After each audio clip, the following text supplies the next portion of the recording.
No wonder Brad Pitt's house got robbed. No one realized there's a group specifically targeting celebrities. On June 25, 2025, Brad Pitt's Los Angeles residence was broken into. 3 suspects entered the property, stole a large amount of valuables, and fled the scene quickly. At the time of the incident, Pitt was in London promoting his new film F1, and it remains unclear whether his girlfriend, Inesta Ramon, was at home. In fact, Pitt's case is not an isolated one. In recent years, multiple Hollywood stars living in Los Angeles, including Jennifer Aniston, Nicole Kidman, and Tom Hanks, have all fallen victim to similar burglaries. The reasons behind this trend are complex. On one hand, certain areas of Los Angeles suffer from stark income inequality and increased pressure on public safety. On the other hand, celebrity homes tend to have a high concentration of valuables, publicly known schedules, and security vulnerabilities, making them an attractive, low-risk, high-reward target for some time now.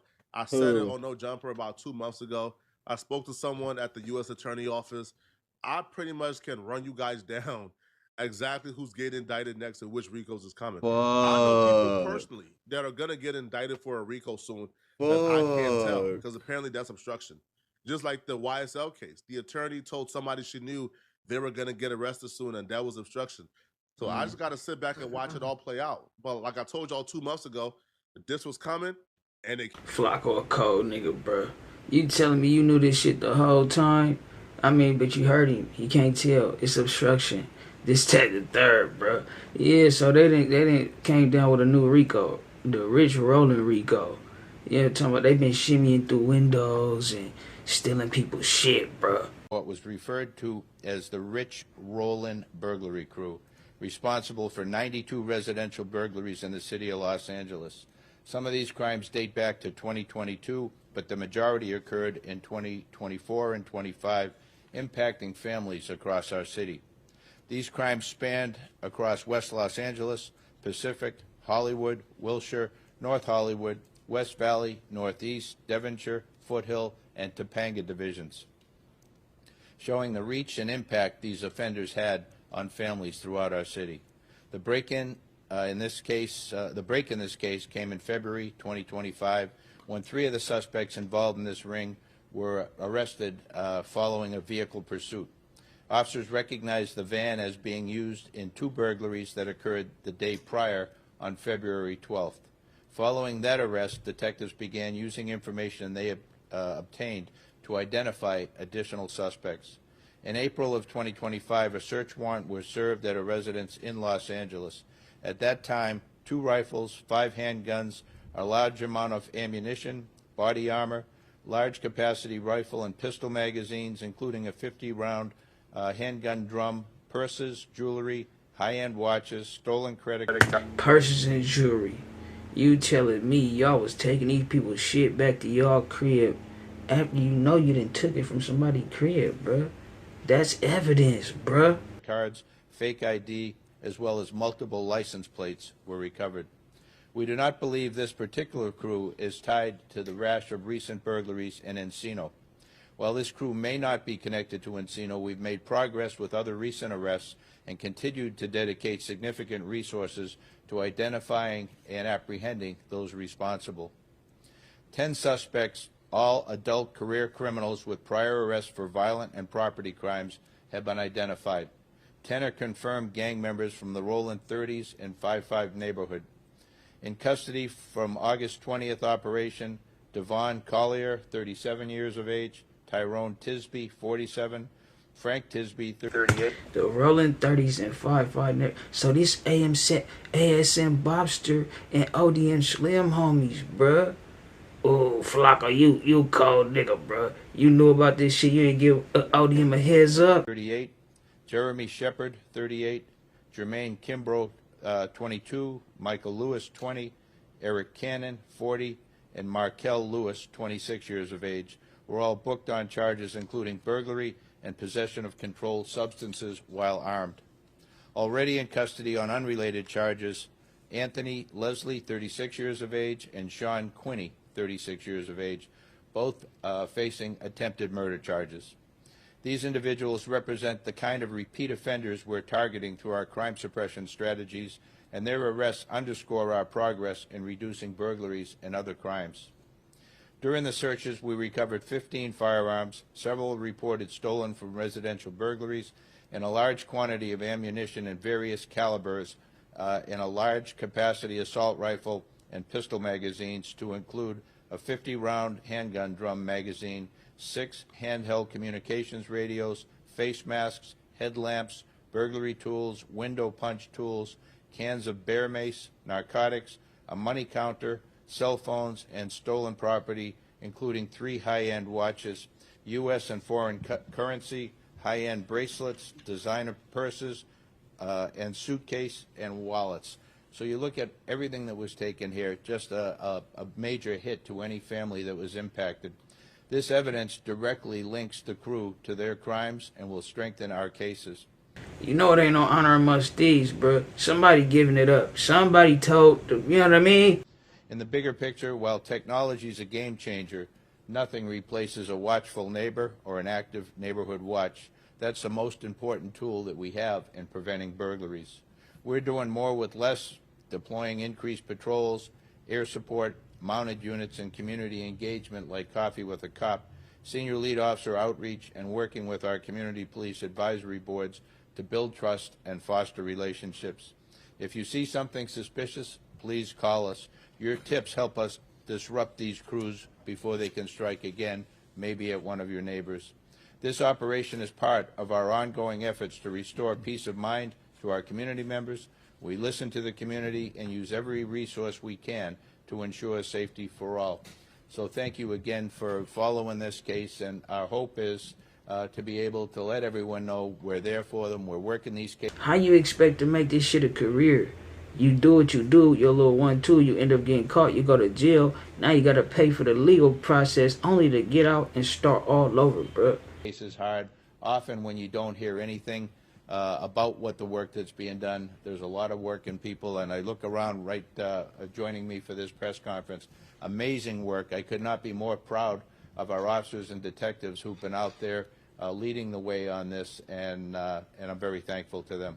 I'd now like to introduce our next speaker, Los Angeles District Attorney Nathan Hochman. Thanks. So I'd like to first start out with a thank you to our mayor. Our mayor has done her best to provide resources to law enforcement and work with other elected leaders to make a priority on funding safety by building up the Los Angeles Police Department. That is incredibly crucial. Right now, as the chief said, they are doing more with less. New York City, for instance, has 36,000 sworn officers. LAPD has less than 8,700. If you add in all the officers for the Sheriff's Department and the 45 local law enforcements, we have around 20,000 sworn law enforcement officers. New York City has 36,000 for a much smaller geo. Just think about it, bro.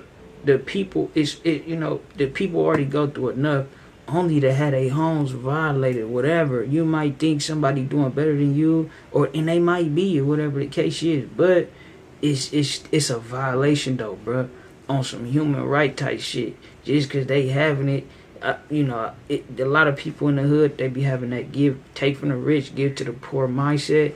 I understand it, bro, but it's a violation. You know what I'm talking about?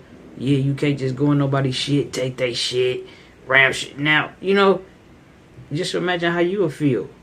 Because it's somebody that got less than you, for sure. Graphic footprint. So I applaud the mayor and her commitment to helping fund law enforcement and working with her other elected leaders to get that done. My second thank you is to the chief and to all of Los Angeles Police Department. These are very difficult cases. In other words, you have a burglary or a residential robbery that goes on, then you have to go track these people down.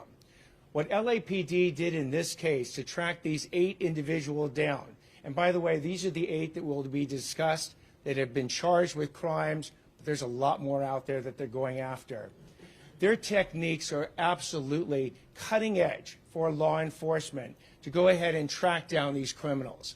They follow leads from wherever those leads go, and then they engage in both a technological type of law enforcement as well as just the pounding the pavement, going from location to location to location, leading to the search warrants, leading to the arrests in this particular case. And then a lot of these people probably just be slow, bro. Jumping in windows with no gloves on, just having the merchandise at their house. So when they come, if you know you've been involved in some illegal shit, why is you keeping that shit at your crib? You know that's evidence, bruh. I also want to thank members of my own DA's office and the Organized Crime Division. We have here Sergei Shubin, right here, who will be in charge of these prosecutions. And here's my message to the criminals. You don't want to see Sergei Shubin. You do not, or any member of the Organized Crime Division of the DA's office. Because let's talk about what these crimes are. These are not crimes of need. These are crimes of greed.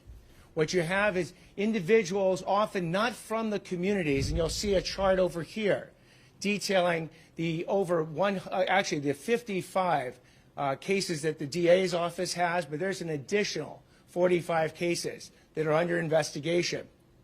These are the ones that are charged. And what you have is individuals who are not from these communities. These particular 8 individuals were from different parts of Los Angeles, not these communities. But they come in these communities. And they come in there not because they need anything, but because of the greed. And they don't want to actually use the purses. They don't want to use the stuff that they are stealing for their own personal benefit. Of course not. They are turning that into money. And one of the other things we've gone after today are the fencers, the people who are actually taking these stolen goods, turning them into money, distributing that money out, and then going ahead and continuing this operation. And who do the... See, yeah, we done got to the bottom of it a little bit, bro. The people they been selling this shit to, that's smart. They went after the people they be selling this shit to, and they gave them up. For sure. It's an easy call. Yeah. Fencers go ahead and deal with these stolen goods. They don't want to keep them themselves. They, in turn, have to turn them into money. So very often they are using hard locations throughout the community, pawn shops, and the online marketplaces. And here's what I'm telling you about the online marketplaces. They're working with the police. Whether it's your Amazons, your eBays, your Facebook marketplaces, they are working with the police to help identify these fencers, to then go after the fencers. When they get the fencers, they go after the actual burglars and residential robbers that stole the stuff in the first place. Go ahead and get a job, bro.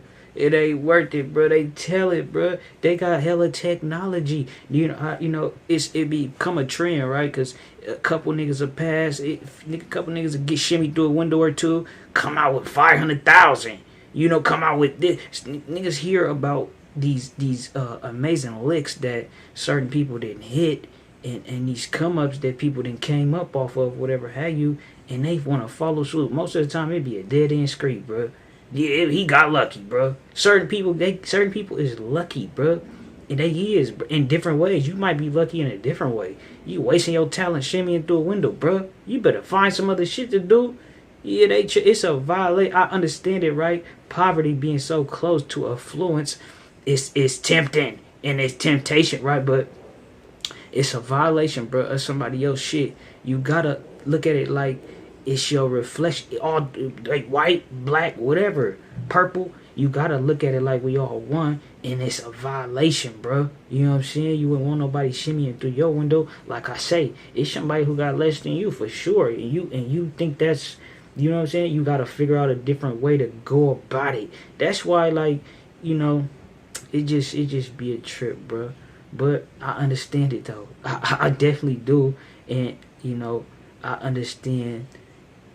Certain people in certain places coming from certain like inner cities or whatever, not being seen, feeling unheard, and then impoverished, you know what I'm saying? It's a recipe for disaster, but it's ways to get up out of that shit, bro. You feel like, oh, I don't want to, if you gotta go with the lesser of two evils, bro, do that to save your soul. Feel me? You got to, bro. You know what I'm saying? Or whatever, like, but yeah, y'all niggas let me know what y'all think, bro. They call this shit the Rich Rolling Burglary Crew. Rich Rolling Burglary Crew. Fool. Shout out to W.I.G TV in here. W.I.G TV. Somebody did it. He got his name, W.I.G TV. You know what I'm saying? Yeah, WIG TV, Hey, I man. fuck with you, my nigga. I ain't... Wiz Gang, shout out. Hey, that's the king of the California right there. Y'all subscribe to Wiz Gang TV. Can't be playing with that paper, ho. Nigga need that yaper, need it now and not later, ho. Say go, playing with that paper.